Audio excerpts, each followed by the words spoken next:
모든 것이 하나님의 은혜입니다. 오늘 추수감사절을 맞이하여 우리가 하나님 앞에 드릴 수 있는 최고의 고백이 있다면 바로 이 한마디 고백일 것입니다. 참으로 올 한 해는 코로나로 인해서 우리 모두가 다 힘겨운 시간들을 보냈고 지금도 어려운 상황은 계속되지만 그럼에도 불구하고 오늘 이렇게 추수감사절 예배를 하나님 앞에 드릴 수 있으면 그 모든 시간들 가운데 우리와 함께 해 주시고 우리를 붙들어 주시고 우리를 여기까지 인도해 주신 하나님의 은혜인 줄로 믿습니다. 오늘 이 추수감사절 이 아침 귀한 예배 진실로 올 한 해 우리의 모든 감사의 마음을 담아 우리의 입술을 열어서 하나님 앞에 이렇게 고백하기를 원합니다. 다 같이 따라합시다. 모든 것이 하나님의 은혜입니다. 우리 옆에 계신 성도님들에게도 우리가 이 같은 고백을 해보십시다. 모든 것이 하나님의 은혜입니다. 모든 것이 하나님의 은혜입니다. 이 한마디 고백은 그 위대한 주의 종 바울 사도의 일생을 한마디로 표현한 고백이기도 합니다. 바울 사도는 오늘 읽은 이 본문을 통하여 주의 종으로 자신의 일생을 한마디로 나의 모든 것이 하나님의 은혜로라 그렇게 고백합니다. 그렇게 뛰어나고 탁월했던 사도 바울, 그 옛날 2000년 전에 아시아와 유럽을 3번이나 돌면서 수많은 교회를 세우고 수많은 전도의 열매를 맺었던 우리 기독교 2000년 역사의 가장 위대한 전도자 바울이었지만 그는 자신의 인생을 돌아보면서 그 어떤 자랑을 하지 않습니다. 다만 내 인생의 모든 것, 내가 행한 전부가 다 하나님 은혜였습니다. 딱 한마디 고백만 합니다. 성도 여러분, 우리도 언젠가는 우리 인생의 길을 마치고 우리의 인생을 마감하고 우리 인생을 돌아볼 그날이 우리에게 올 것입니다. 지난 주일날 우리 교회에서 가까운 남양주에서 목회를 하셨던 저희 동기 신학교 동기 목사님이 갑자기 하나님 부름을 받으셨습니다. 참 안타까운 마음으로 제가 그 장례식에 참여해서 여러 많은 생각을 했습니다. 나에게도 언젠가는 이런 순간이 오겠지. 그 인생의 마지막 순간, 내 인생을 마감하며 마지막 딱 한마디 할 수 있다면 그때 무슨 말을 해야 할까? 성도 여러분, 우리가 언젠가는 인생을 마감할 날이 올 텐데 그때 사랑하는 가족들, 자녀들, 교우들, 이웃들에게 마지막 한마디 고백할 기회가 온다면 여러분 무슨 말씀 하시겠습니까? 저와 여러분 우리 모두도 이 사도 바울처럼 나의 모든 것이 하나님의 은혜였습니다. 진실로 이런 믿음의 고백을 하는 하나님의 백성들 되기를 주의 이름으로 축복합니다. 오늘 본문을 다시 한번 읽어봅시다. 우리 다 같이 읽습니다. 시작. 나는 사도 중에 가장 작은 자라. 나는 하나님의 교회를 박해하였으므로 사도라 칭함받기를 감당하지 못할 자니라. 그러나 내가 나 된 것은 하나님의 은혜로 된 것이니 내게 주신 그의 은혜가 헛되지 아니하여 내가 모든 사도보다 더 많이 수고하였으나 내가 한 것이 아니요 오직 나와 함께 하신 하나님의 은혜로라. 아멘. 하나님의 은혜로라. 첫 번째, 하나님은 가장 작은 자에게도 가장 큰 은혜를 주십니다. 오늘 말씀의 바울 사도는 나는 사도 중에 가장 작은 자다 그렇게 고백합니다. 자신은 예수님의 12사도 안에도 들지 못한 정말 작은 자라는 고백입니다. 그런데 그런 가장 작은 자신에게 하나님은 온 세상에 복음을 전하는 큰 사명을 주셨다고 고백합니다. 그래서 나의 모든 것이 하나님의 은혜로라 고백한 것입니다. 성도 여러분, 이 세상은 큰 자에게, 잘난 자에게, 가진 자에게 큰 은혜를 베풀지만 작은 자들, 연약한 자들, 가난한 자들, 그런 사람들은 무시하는 것이 세상입니다.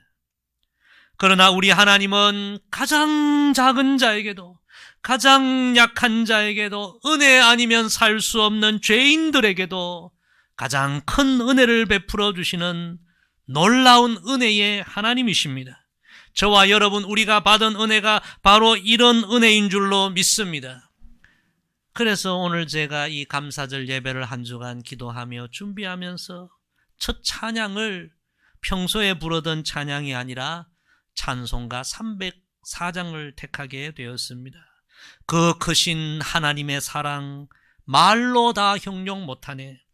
저 높고 높은 별을 넘어 이 낮고 낮은 땅 위에 죄범한 영혼 구하려 그 아들 보내사 화목제물 삼으시고 죄 용서하셨네.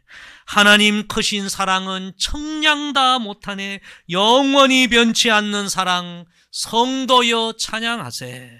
할렐루야. 우리 하나님은 얼마나 크고 놀랍고 위대하신 하나님이십니까? 그 하나님께서 가장 낮고 낮은 자리, 작은 자들인 우리들에게 독생자를 보내주시고 독생자의 생명으로 보혈로 우리 죄를 대속해 주시고 구원의 은혜를 주시고 하늘 생명책에 우리의 이름을 기록해 주시고 하나님의 자녀가 되는 영광을 주시고 영원한 생명, 영원한 천국을 우리에게 선물로 주셨습니다. 성도 여러분, 이 은혜를 어찌 말로 다 표현할 수 있겠습니까? 하늘을 두루마리 삼고 바다를 먹물 삼아도 다 기록할 수 있겠습니까? 올 한 해 코로나로 참 큰 어려움을 겪었지만 우리 모두가 이 크고 놀라운 하나님 은혜를 생각하면서 오늘 감사와 찬양으로 하나님께 영광 돌리는 우리 모두가 되기를 소망합니다. 이사야 42장에 보면 우리 하나님은 상한 갈대를 꺾지 아니하며 꺼져가는 등불을 끄지 아니하시는 하나님으로 그렇게 소개합니다. 가장 연약한 자에게 금방 꺼질 것 같은 연약한 등불과 같은 인생들에게도 놀라운 은혜를 베풀어 주시는 하나님. 성도 여러분, 그 하나님 은혜가 아니었다면 우리가 오늘 어찌 이 예배 자리에 있을 수 있겠습니까?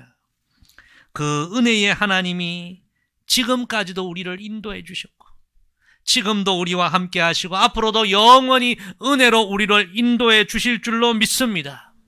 그래서 우리 성도들은 이 은혜의 하나님을 바라보면서 삶에 고난이 오고 역경이 오고 어려운 순간이 와도 항상 감사하고 항상 찬양하며 믿음으로 나아가야 할 줄로 믿습니다. 지난 화요일 새벽 기도회 때 참 오랜만에 내 주를 가까이 하게 하면 이 찬송을 불렀습니다. 내 주를 가까이 하게 하면 십자가 짐 같은 고생이나 내 일생 소원은 늘 찬송하며 주께 더 나가기 원합니다. 4절 후렴은 이렇죠. 숨질 때 되도록 늘 찬송하면서 주께 더 나가기 원합니다.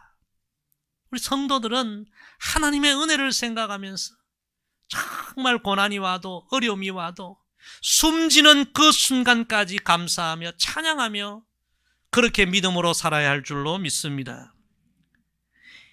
이 내 주를 가까이 이 찬양은 우리 믿음의 선배들이 참 어렵고 힘든 순간에도 많이 부르면서 믿음의 승리를 가져왔던 그런 찬양이기도 합니다. 이 찬송에 관한 이야기들이 굉장히 많은데요. 그 중에 하나를 소개하면 6.25 때 미군들이 북한군을 포로로 잡았을 때에 예수님을 믿는 사람들을 풀어준 그런 경우가 있다고 합니다. 포로들 가운데에 미군들이 묻습니다. 혹시 예수님을 믿는 사람들이 있으면 자유를 주겠다. 그랬더니 많은 사람들이 포로들이 예수를 믿는다고 손을 들었다고 합니다. 근데 확인을 해봐야 되잖아요. 정말 예수님을 믿는지 확인하려고 이 미군이 찬송을 한 곡씩 불러보라. 진짜 예수님 잘 믿는 분들은 뭐 찬송 한 곡은 쉽게 부를 수 있잖아요. 그런데 살기 위해서 거짓말로 손을 든 병사가 자기 차례가 오니까 당황한 거예요. 이 찬송을 불러야 되는데. 가만히 생각해 보니까 어릴 때 자기는 교회 하나도 안 다녔지만 부모님이 신앙생활 잘한 거예요. 참 예수님 잘 믿은 거예요. 그 과거 어려울 때의 부모님이 그 어려움을 찬양하며 기도하며 그렇게 이겨나갔는데 그때 많이 불렀던 찬양이 내 주를 가까이. 그게 어렴풋이 생각이 나서 이 병사가 부르기 시작했다고 합니다. 내 주를 가까이 하게 함은 십자가 짐 같은 고생이나. 그런데 문제가 생긴 그 다음은 전혀 가사를 모르겠는 거예요. 그래서 그 다음 가사는 잘 모르지만 예수님 제발 살려주세요 그랬다고 합니다. 이 한국말을 잘 몰랐던 미군이 분명히 찬송가거든요. 그래서 그 병사를 풀어주고 이 병사는 그때부터 정말 예수님을 잘 믿게 되었다는 그런 이야기입니다. 여러분, 우리의 삶에 우리의 인생의 길에 십자가 짐 같은 고생이 올 수 있고, 원래 코로나가 왔지만 의학자들은 얘기합니다. 앞으로 코로나가 변종이 되면 더 무서운 질병이 우리에게 올 수도 있다. 그때마다 우리가 불평하고 절망하고 낙심하고 포기해야 되겠습니까? 숨질 때까지 내 소원은 하나님의 은혜를 찬양하고 하나님께 감사하며 믿음으로 승리하기를 원한다. 여러분, 우리가 이런 믿음으로 나아가야 할 줄로 믿습니다.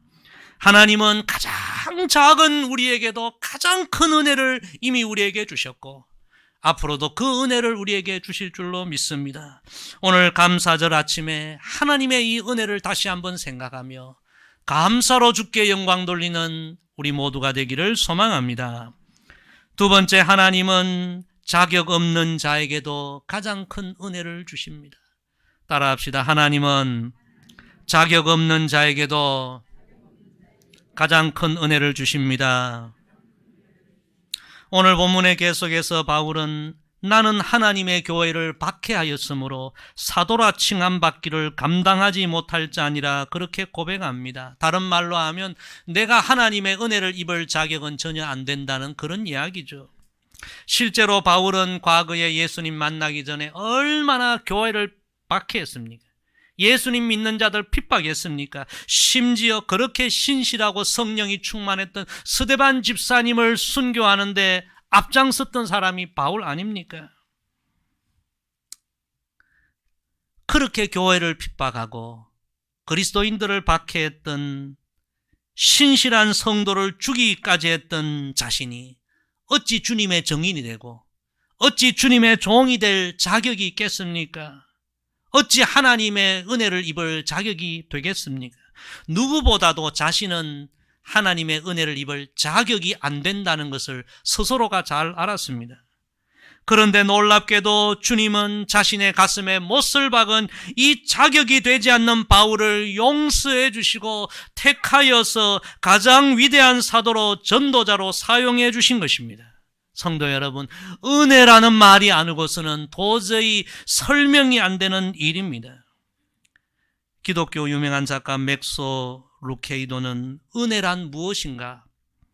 상대가 완벽해서가 아니라 그저 선한 마음으로 주는 것이 은혜이다. 그렇게 이야기했습니다. 바울은 나는 정말 자격이 안 되지만 죄인 중에 개수와 같은 인생이지만 선하신 하나님이 은혜를 베풀어 주셔서 주님의 종이 되고 주님의 복음 전도자가 되고 그래서 나의 나됨은 주의 은혜라 고백한 것입니다. 전 세계 그리스도인들이 가장 사랑하는 찬양이 나 같은 죄인 살리신 이 찬양 아닙니까? 우리가 잘 아는 대로 이 찬양을 지은 존 뉴턴 목사님은 과거에 노예를 아프리카에서 무자비하게 잡아서 노예를 팔았던 노예 상인이었습니다. 극악무도한 사람이었습니다. 자신이 과거에 행한 일을 생각하면 정말 주님의 은혜를 입을 자격이 안 됩니다. 그럼에도 불구하고 주께서 그를 용서해 주시고 택하셔서 복음 전도자로 사용해 주셨습니다. 그래서 그는 고백합니다. 나 같은 죄인 살리신 주 은혜 놀라와 잃었던 생명 찾았고 광명을 얻었네. 할렐루야. 자격이 되지 않는 자신에게 베풀어 주신 놀라운 은혜, 영어로 하면 Amazing Grace, 그 은혜를 찬양하고 감사한 것입니다. 성도 여러분, 오늘 우리 가운데도 하나님의 은혜를 입을 충분한 자격이 되어서 은혜를 입은 사람 누가 있겠습니까? 저와 여러분 정말 자격이 안 되죠. 하나님 앞에 지난 삶들을 돌아보면 얼마나 부끄럽습니까? 그럼에도 불구하고 하나님은 일방적인 은혜를 베푸셔서 우리에게 구원의 은총을 주신 줄로 믿습니다. 로마서 3장 23절 24절에 보면 모든 사람이 죄를 범하였음에 하나님의 영광에 이르지 못하더니 그리스도 예수 안에 있는 성령으로 말미암아 하나님의 은혜로 값없이 의롭다 하심을 얻은 자 되었느니라. 할렐루야. 우리가 다 자격이 안 되지만 하나님의 은혜로 의롭다 하심을 받고 구원의 반열에 이르게 된 것입니다. 성도 여러분, 이 하나님의 은혜에 대한 감사를 잃어버리면 안 됩니다. 이 감사에 대한 감격이 항상 우리 안에 넘쳐나게 되기를 소망합니다. 어느 심리학자가 이런 실험을 했다고 하죠. 어느 동네의 한 구역을 정해서 몇 가정에 매일 아침마다 그 집 문 앞에 $100 지폐를 갖다 놓고 관찰을 했다고 합니다. 요즘 우리로 하면 한 10만 원 정도 되는 돈이죠. 첫째 날 사람들이 집 앞에 나왔다가 놓여있는 돈을 보고 어리둥절하면 이게 무슨 돈인가? 그렇게 첫날은 돈을 가져가는 사람은 거의 없었다고 합니다. 둘째 날도 보니까 돈이 놓여있자 둘째 날은 주변을 한번 싹 살펴보고 아무도 없을 때 슬그머니 돈을 집어넣더라고 합니다. 셋째 날이 돼서 사람들이 일어나자마자 집 문 앞으로 달려 나옵니다. 그리고 돈을 보자 반갑게 또 돈을 가져가게 되었다고 합니다. 넷째 날은 당연히 이건 내가 받아야 할 돈이야. 다른 사람들 절대 못 가져가게 하고 자기가 가져가더라 합니다. 마지막 날은 이 학자가 돈을 주지 않고 한번 관찰했더니 사람들이 전부 아침에 일찍 집 앞에 나오더니 돈이 없으니까 왜 오늘은 내 돈 안 줘? 전부 불쾌해하고 그렇게 불만을 토로하더라는 것입니다. 성도 여러분, 정말 조건 없이 은혜를 베풀었는데 그것이 지나가자, 시간이 지나가자 사람들은 당연한 것으로 생각하게 되었고 감사하기는커녕 자기 뜻대로 되지 않을 때 오히려 주지 않은 것으로 인하여 서운해하고 불쾌했다는 이야기. 이들의 모습 속에서 오늘 우리의 모습을 한번 보아야 하지 않겠습니까? 우리가 지금까지 자격도 되지 않지만 한량없는 은혜를 받았지만 마치 당연하게 여기고 감사에 대한 감격을 잃어버리고 오늘 우리가 살아가고 있지는 않습니까? 성도 여러분, 우리 모두는 하나님의 그 놀라운 은혜를 입을 자격이 되어서 은혜를 입은 것이 아닙니다.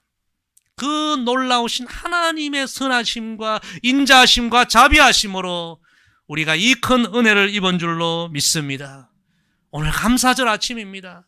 진실로 바울 사도처럼 이 감사를 잃어버렸으면 오늘 감사를 다시 회복하고 오늘 이 하나님의 은혜에 대한 감격이 다시 회복되는 저와 여러분 되기를 주의 이름으로 축복합니다. 세 번째, 하나님은 벌써 끝났을 자에게도 가장 큰 은혜를 주십니다. 제가 오늘 본문을 묵상하면서 이 부분을 참 많이 상고하면서 하나님 앞에 감사했습니다. 바울 사도는 성경을 전부 13권을 썼는데요. 그 13권 성경을 쭉 읽어보면 정말 이 고백, 벌써 끝났을 것 같은 자신에게 놀라운 은혜를 베풀어 주신 하나님에 대한 감사가 성경 구절구절 기록되어 있는 것을 보게 됩니다. 과거를 돌아보니까 그렇게 주님의 교회를 박해하고 신실한 그리스도인들을 공격하고 스데반을 죽이는 데까지 앞장섰던 죄인 중의 개수와 같은 삶을 살았던 그런 때가 있었거든요. 그런 때에 하나님이 자신을 심판하셨어도 자신은 아무 할 말이 없을 정도로 그런 때도 있었는데 하나님이 그때도 자에게 은혜를 주신 거예요.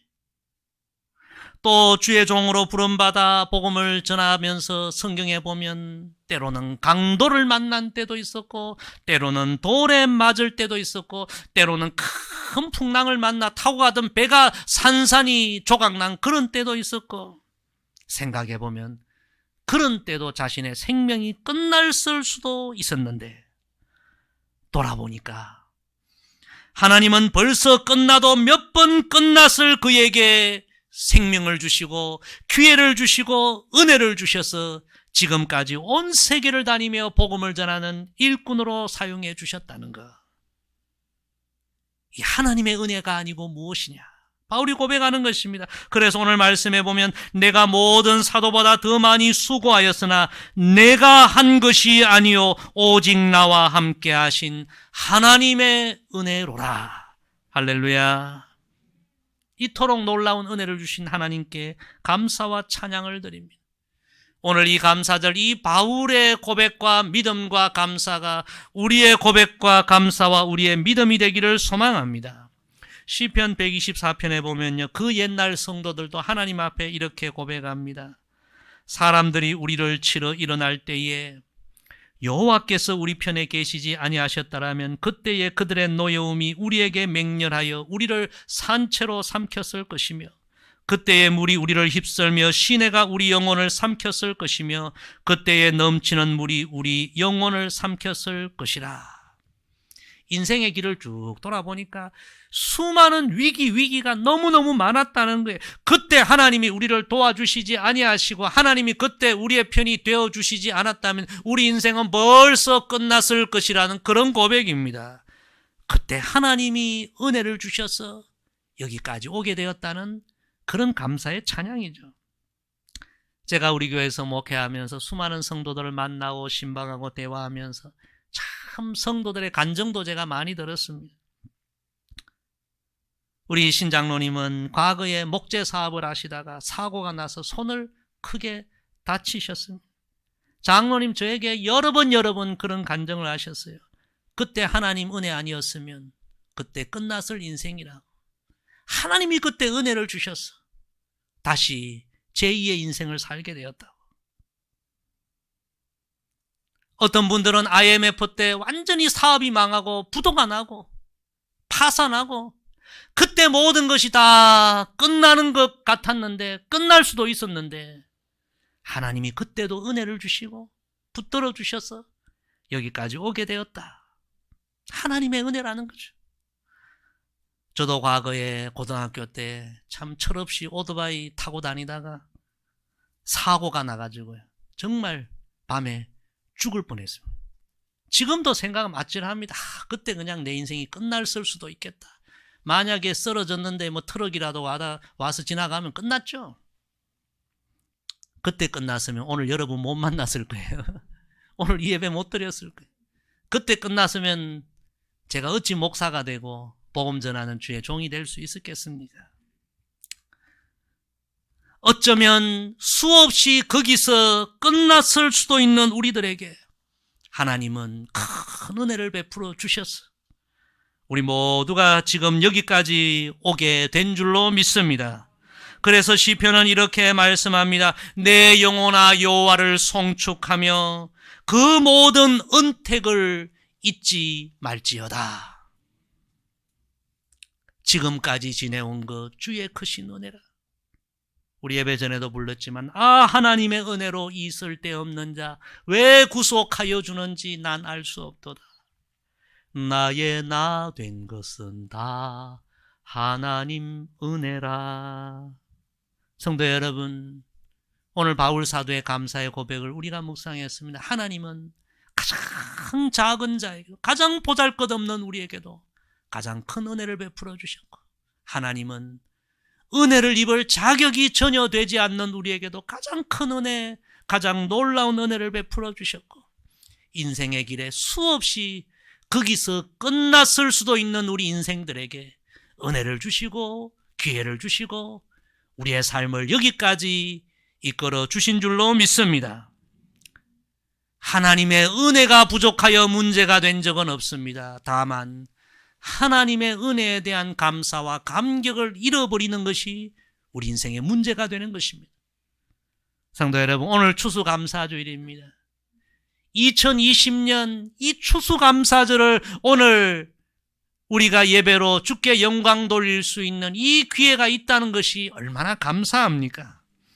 올 한 해 우리 인생길을 오늘 다시 돌아보며 사도 바울처럼 나의 모든 것이 하나님의 은혜입니다, 이 고백으로 주 앞에 오늘 영광 돌리고 남은 인생 이 믿음의 고백으로 승리하는 저와 여러분 되기를 주의 이름으로 간절히 부탁을 드립니다.